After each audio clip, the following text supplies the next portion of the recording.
Hello दोस्तों, welcome to this Edu S S India, that is education access to India in free.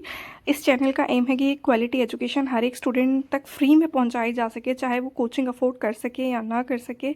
अगर किसी एक student को भी यहाँ से हेल्प मिलती है तो ये मेरे लिए बहुत बड़ी बात होगी। इट विल बी अ सदका ए ज़रिया फॉर मी। चलिए शुरू करते हैं आज के टॉपिक से। तो इस लेक्चर के जो रिसोर्सेज होंगे वो होंगे एम लक्ष्मीकांत, जो कि पॉलिटी की बुक है। तो आपको जब वीडियो आप देख रहे होंगे तो आप अपने सामने बुक को रखिए। एंड नाउ आज हम स्टार्ट करेंगे यूनियन एंड टेरिटरीज से। ठीक है, इस चैप्टर को हमने दो पार्ट में डिवाइड करा है। तो यहाँ पे आज हम पढ़ेंगे इवोल्यूशन ऑफ यूनियन टेरिटरीज और स्पेशल केसेस के बारे में, Jammu and Kashmir and Ladakh union territory के बारे में, and Dadra and Nagar Haveli and Daman and Diu के मर्जर के बारे में। 2020 का ये केस है। तो बाकी जो चीज़ें वो हम नेक्स्ट वीडियो में डिस्कस करेंगे। तो लेट्स गेट स्टार्टेड। आपको अपने साथ अपना पेन रखनी है, कॉपी रखनी है एंड योर बुक लक्ष्मीकांत। ठीक है, आपको बहुत केयरफुली सुनना है what ever I am saying. आपको उसको बहुत केयरफुली सुनना है। आप एक बार भी वीडियो को अगर अच्छे से सुनेंगे, अगर आप लेक्चर को अच्छे से सुनेंगे तो कहीं ना कहीं आपको एक आइडिया तो हो ही जाएगा आपके चैप्टर का। उसके बाद आप अपनी बुक को उठाइए और अपना पूरा चैप्टर गो थ्रू करिए। सो आप सभी ने देखा होगा कि हमारे इंडिया में स्टेट्स हैं, यूनियन टेरिटरीज हैं। तो we know what states are, but हमें आज हम लोग ये पता करेंगे कि what union territories are and how union territories are administered. उनकी किस तरह की गवर्नमेंट होती है, खुद की गवर्नमेंट होती है या फिर कोई और गवर्नमेंट होती है। Let's get started. तो यूनियन टेरिटरी का जो जिक्र किया गया है वो under article 1 of Indian constitution किया गया है। अंडर आर्टिकल 1 इंडिया के पास 3 तरह की टेरिटरीज होती हैं। ठीक है, इंडिया की 3 तरह की टेरिटरीज हैं। वो कैसी टेरिटरीज हैं? स्टेट्स हो गई, टेरिटरीज हो गई, दैट इज़ यूनियन टेरिटरीज हो गई, and territories acquired by India, वो टेरिटरीज जिन पर इंडिया ने अपना कब्जा कर रखा है। राइट नाउ इंडिया की ऐसी कोई टेरिटरी नहीं है जिसके ऊपर इंडिया ने अपना कब्जा कर रखा है। ठीक है, तो हमने क्या पढ़ा कि under article 1 there are 3 types of territories of India, that is state हो गई, यूनियन टेरिटरीज होगी and territories acquired by India. So today आज के सिनेरियो में अगर हम बात करें तो इंडिया की 28 स्टेट्स हैं और 8 यूनियन टेरिटरीज हैं। ठीक है, सो अब आपने देखा होगा स्टेट्स है, यूनियन टेरिटरीज है, इन दोनों में डिफरेंस क्या आ गया? जो स्टेट होती है, स्टेट को जो कंट्रोल करता है वो स्टेट गवर्नमेंट कंट्रोल करती है। और इस सिस्टम को हम कहते हैं फेडरल स्ट्रक्चर, जहाँ पे जो पावर है it is share between the centre and state. इसको कहा जाता है फेडरल स्ट्रक्चर। अब आते हैं यूटीज़ की तरफ। जो यूटी होती है, यूनियन टेरिटरीज होती है, इसको डायरेक्ट सेंट्रल गवर्नमेंट क्या करती है? कंट्रोल करती है। ठीक है, और जो इस तरह का जो सिस्टम होता है जहाँ पे यूटीज़ को, यूनियन टेरिटरीज को डायरेक्ट सेंट्रल गवर्नमेंट कंट्रोल कर रही है, तो वहाँ पे इस तरह के सिस्टम को बोला जाता है unitary system, unitary form of government.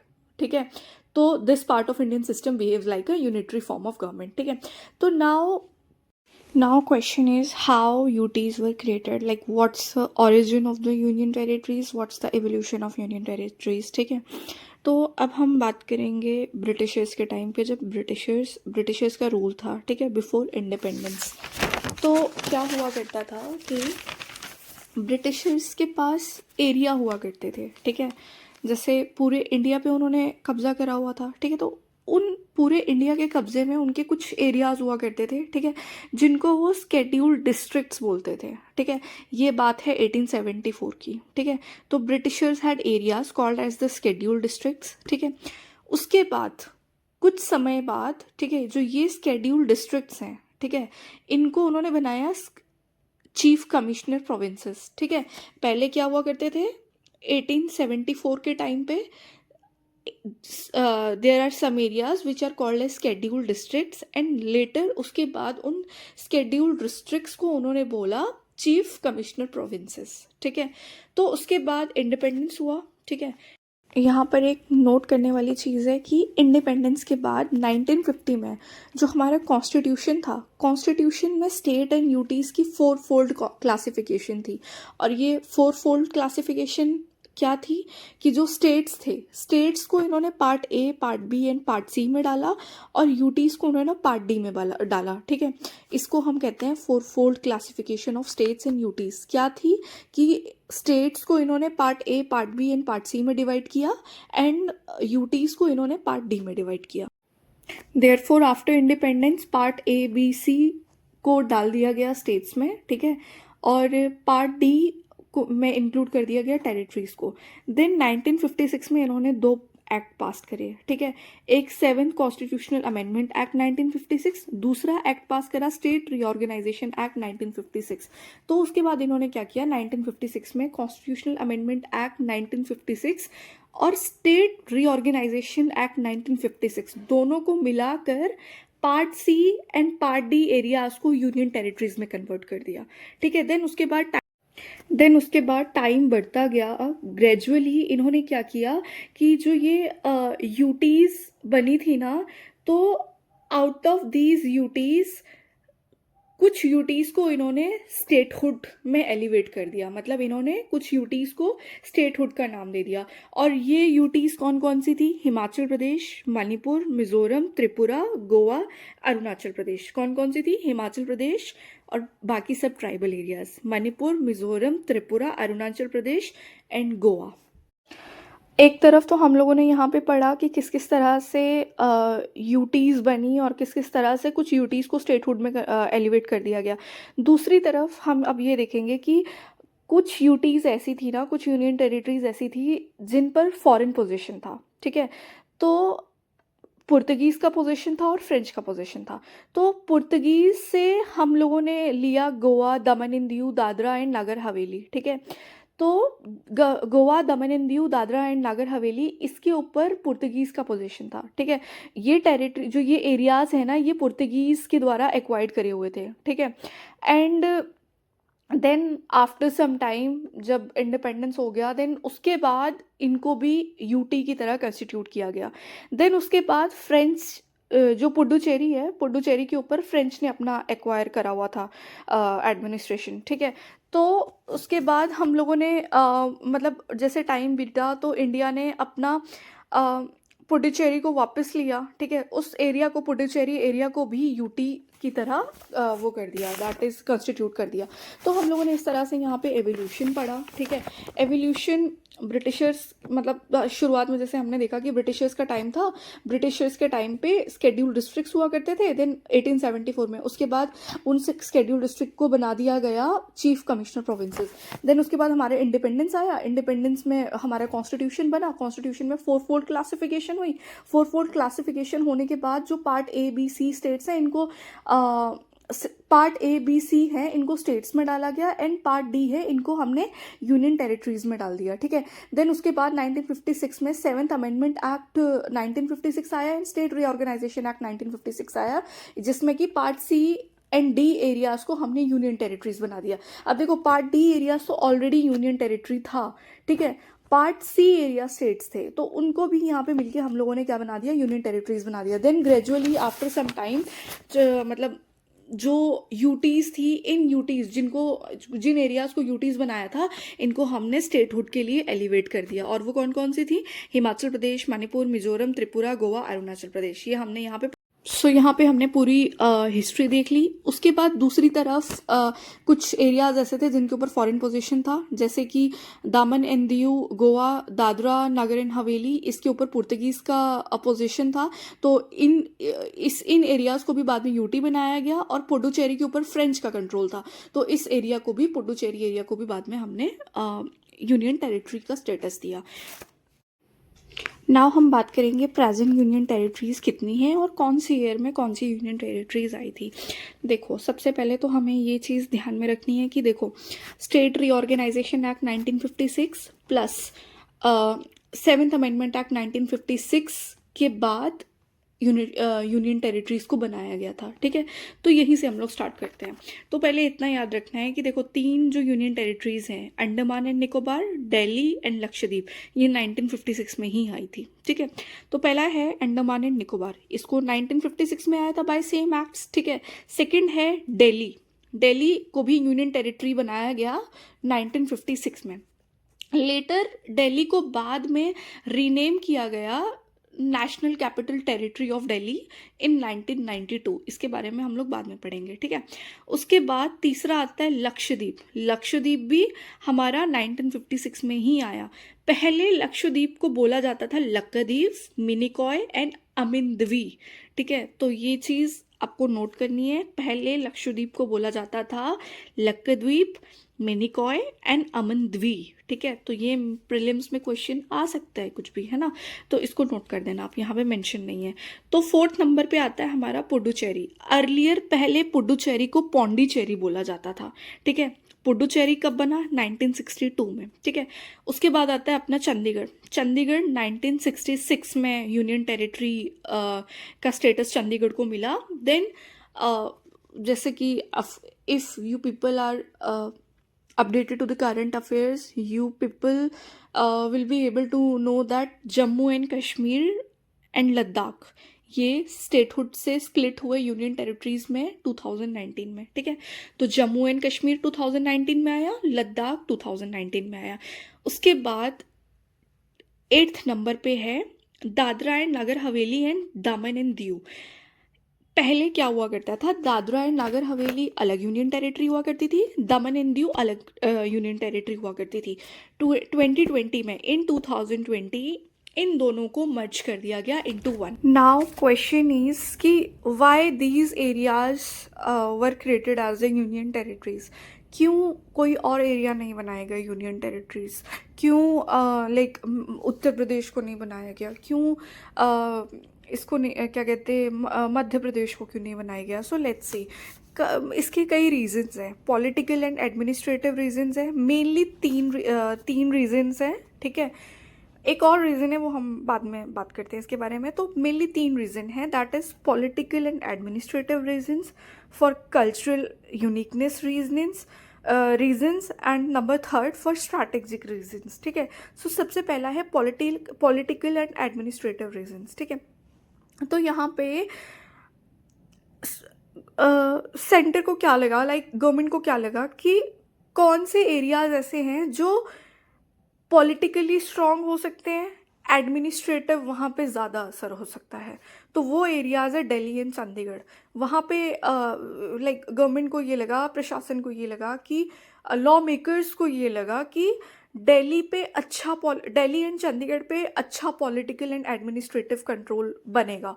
तो इसीलिए दिल्ली एंड चंडीगढ़ को यूटी बनाया गया। क्यों बनाया गया? For political and administrative reasons. Then दूसरा जो रीजंस था, कल्चरल यूनिकनेस, ठीक है। कौन से एरियाज ऐसे हैं जिनकी अपनी कल्चरल यूनिकनेस है?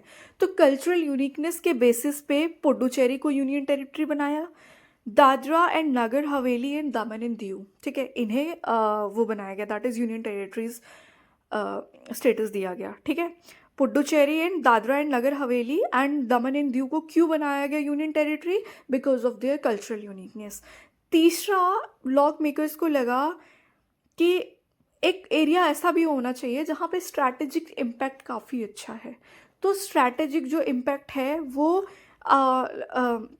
लॉ मेकर्स को ऐसा लगा कि जो स्ट्रैटेजिक इम्पैक्ट है वो अच्छा रहेगा अंडमान निकोबार आइलैंड एंड लक्षद्वीप, ठीक है। तो अंडमान निकोबार आइलैंड एंड लक्षद्वीप को क्यों बनाया गया यूनियन टेरिटरी?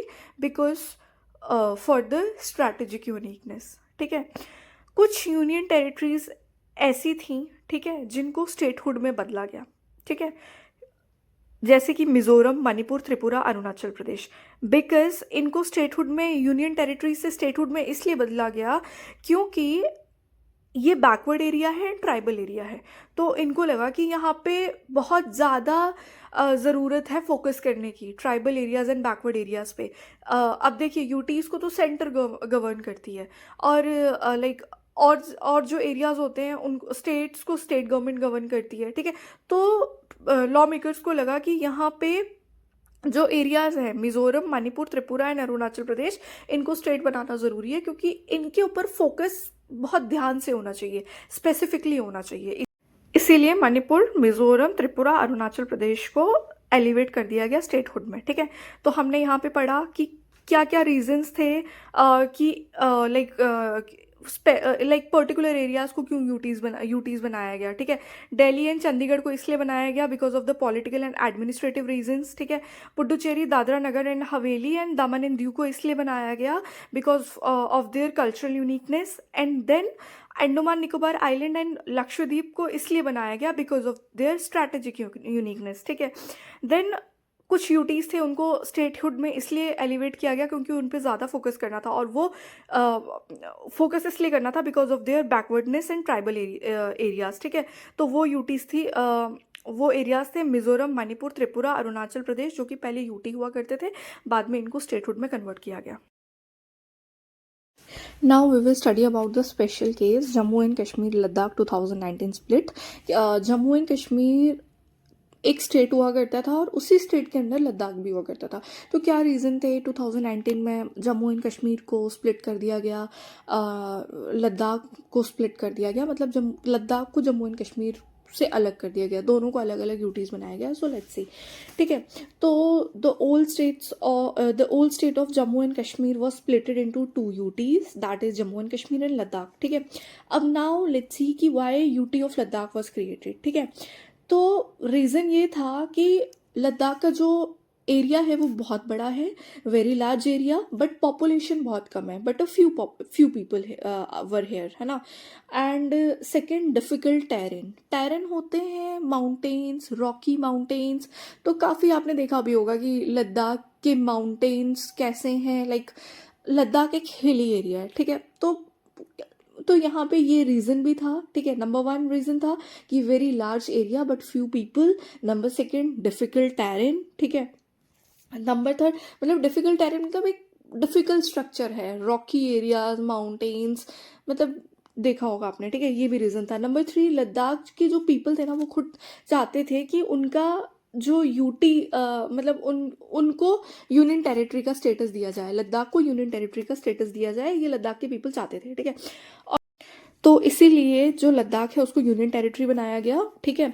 तो now one thing to note is कि लद्दाख जो यूनियन टेरिटरी है उसका लेजिस्लेचर नहीं है। नाउ अब हम देखेंगे कि जम्मू एंड कश्मीर को एज ए यूनियन टेरिटरी क्यों बनाया गया, ठीक है। स्टेटहुड उससे क्यों छीना गया, ठीक है। नंबर 1 वहाँ पे सिक्योरिटी प्रॉब्लम ज़्यादा है, टेररिज्म ज़्यादा है, आप लोग जैसे कि ज़्यादा देखते ही हो बिकॉज वो बॉर्डर पे है, इसीलिए security problems and terrorism number 1 reason था। Second, easier central control, centre चाहती थी कि हम लोग अपना कंट्रोल जम्मू एंड कश्मीर पर रखें, ठीक है, सो दैट सिक्योरिटी रीजंस कम हो और टेररिज्म कम हो। इसीलिए जो सेंटर चाहती थी वो ये चाहती थी कि हमारा खुद का कंट्रोल वहाँ पे जम्मू एंड कश्मीर पे हो। और जो जम्मू एंड तीसरी थिंग, मतलब ये चीज़ आपको नोट करनी है कि जो जम्मू एंड कश्मीर है उसका लेजिस्लेचर है, लद्दाख का लेजिस्लेचर नहीं है अपना, जम्मू एंड कश्मीर का लेजिस्लेचर है। तो हमने देखा कि लद्दाख को क्यों बनाया गया, क्योंकि large area but few people. Number 2 difficult terrain. Number 3 Ladakh people wanted themselves that they want their Ladakh as a union territory, and yet Ladakh UT has no legislature. Then now we have studied that why UT of Jammu and Kashmir was created, because center wants its own control there, number 1. Number 2 क्या है कि security reasons like terrorism, ठीक है। तो इस वजह से यहाँ पे जम्मू एंड कश्मीर बनाया गया था, एज अ यूटी बनाया गया था। Now we will see the merger of Dadra and Nagar Haveli and Daman and Diu, second case, ठीक है। पहले क्या हुआ करता था, दमन एंड दीव एक अलग यूनियन टेरिटरी हुआ करता था, Dadra Nagar and Haveli, Dadra and Nagar हवेली ये अलग हुआ करता था, यूनियन टेरिटरी हुआ करता था। तो इनको मर्ज क्यों किया गया ये अब हम देखेंगे, ठीक है। इनको मर्ज करके एक यूनियन टेरिटरी बनाया गया। तो रीजंस क्या थे वाई दे वर मर्ज। पहला रीज़न था both UTs were already very similar, ठीक है। दोनों यूटीज़ में काफ़ी सिमिलैरिटीज़ थी, ठीक है। उनका दोनों यूनियन टेरिटरीज़ का सेम एडमिनिस्ट्रेशन था, सेम हिस्ट्री थी, सेम लैंग्वेज था, सेम कल्चर था, ठीक है। Even many officers were common in same both UTs, ठीक है। जैसे कि मैनी ऑफिसर्स लाइक मतलब पुलिस है, चीफ पुलिस है, ठीक है। वही बंदा जो चीफ पुलिस है ना वो दादरा एंड नगर हवेली में भी चीफ पुलिस है, और वही बंदा दमन एंड दीव में भी एज अ चीफ पुलिस की पोस्ट पे काम कर रहा है।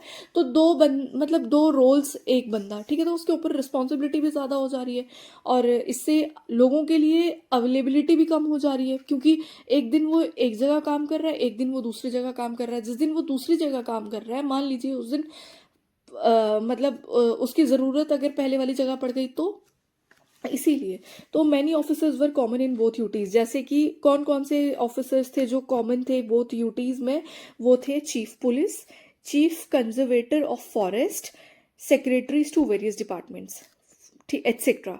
ठीक है, 3 जो हमारे बुक में मेंशन है, लक्ष्मीकांत में मेंशन है, वो है सेक्रेटरीज टू वेरियस डिपार्टमेंट्स, ठीक है, chief police and chief conservator of forest. ठीक है, ये 3 बाकी भी हैं, वो मेंशन नहीं है। ठीक है, और बाकी जो officers of all India services posted by ministry of home service affair serve common work to both territories as per their allocation of work. दूसरा, यहाँ पे एक और चीज़ क्या सेम थी, क्या कॉमन था कि जो होम मिनिस्ट्री ना ऑल इंडिया सर्विसेज के ऑफिसर पोस्ट करती थी, उनके भी कॉमन वर्क होते थे दोनों जगह, दोनों यूटीज़ में।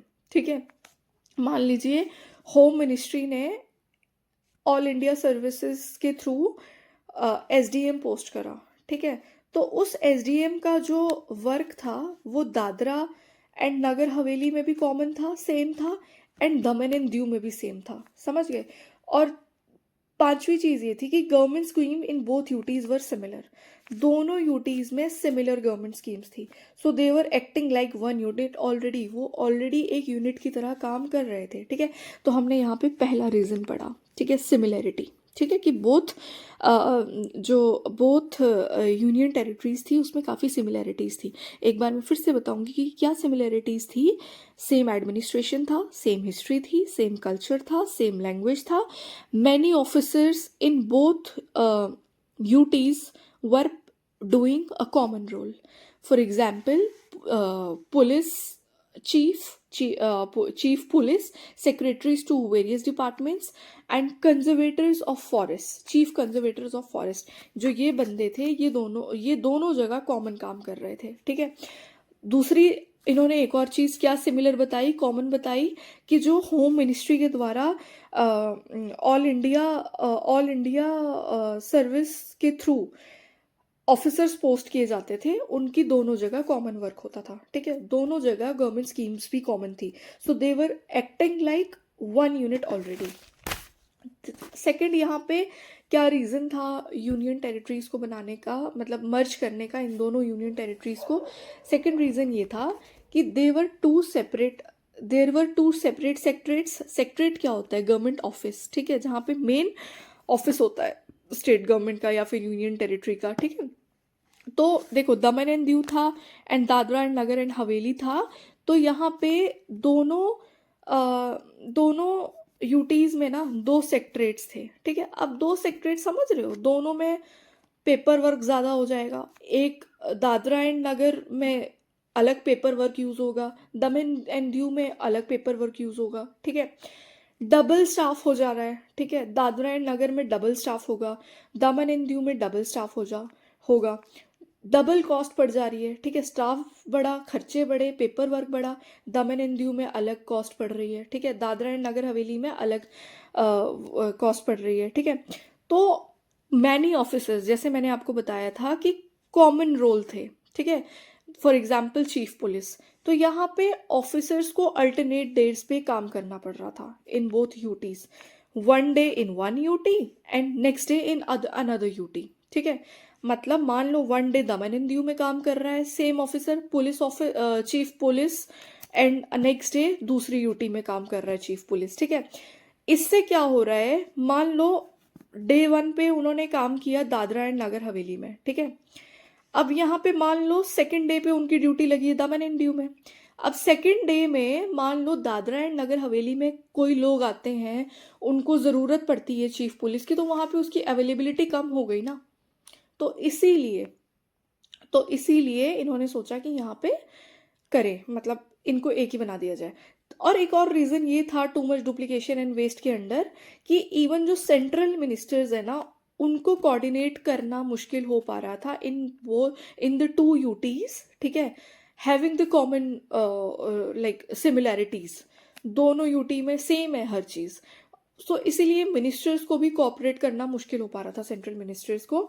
ठीक है, जिससे कि एक एक्स्ट्रा वर्क हो रहा था। ठीक है, तो दैट इज, ऐसा समझ लो कि सेम वर्क जो था it is being done twice. एक दिन वो दादरा एंड नगर हवेली में करा जा रहा था, दूसरे दिन वो दमन दीव में किया जा रहा था। इससे क्या हो रहा था, waste of time, waste of money and man power. ठीक है, अब तीसरा इन्होंने रीज़न बताया एडमिनिस्ट्रेटिव इनएफिशिएंसी, ठीक है, दैट इज इनएफिशिएंसी हो रही थी और more burden was there on government के ऊपर ज़्यादा बर्डन पड़ रहा था, ठीक है। देयर वर 2 सेपरेट ड्यूटीज, दोनों के ऑफिसेज अलग है, दोनों का स्टाफ अलग है। उससे क्या हो रहा था, मोर एक्सपेंडिचर, मोर पेपर वर्क, मोर एडमिनिस्ट्रेटिव कन्फ्यूजन, ठीक है। Thus it lead to difficulties, ठीक है, इससे डिफिकल्टी हो रही थी इन मैनेजिंग द ऑफिसर्स, और ऑफिसर्स की प्रमोशन करने में डिफ़िकल्टी आ रही थी और उनकी ट्रांसफ़र करने में मुश्किल आ रही थी, ठीक है। तो ये दो स्मॉल यूटीज़ थी, but these two both small UTs were creating unnecessary administrative फस, अननेसेसरी एडमिनिस्ट्रेटिव बर्डन, ठीक है। तो अब चौथा जो रीज़न इन्होंने बताया, चौथा रीज़न ये बताया कि दोनों को मर्ज करना इसलिए ज़रूरी है कि we want minimum government and maximum governance. तो गवर्नमेंट का जो पॉलिसी रोल था वो ये था कि we want minimum government and maximum governance, ठीक है। तो गवर्नमेंट चाहती थी कम ब्यूरोक्रेसी हो, ठीक है, फास्टर वर्क हो, बेटर एडमिनिस्ट्रेशन हो, ठीक है, reduce bureaucracy, that is less bureaucracy, faster work and better administration, ठीक है। Since both UT had small population in small area, thus इससे एक सेंस बना, thus it made a sense to run in one।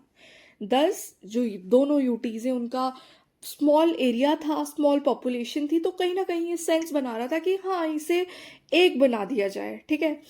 मर्ज करने से save क्या करेंगे, मतलब मनी सेव होगी और एफिशिएंसी इंक्रीज होगी, बेटर गवर्नेंस होगी, लेस ब्यूरोक्रेसी होगी, फास्टर वर्क होगा। तो यही रीज़न था, ठीक है। तो आई होप आपको ये रीज़न समझ आया हो।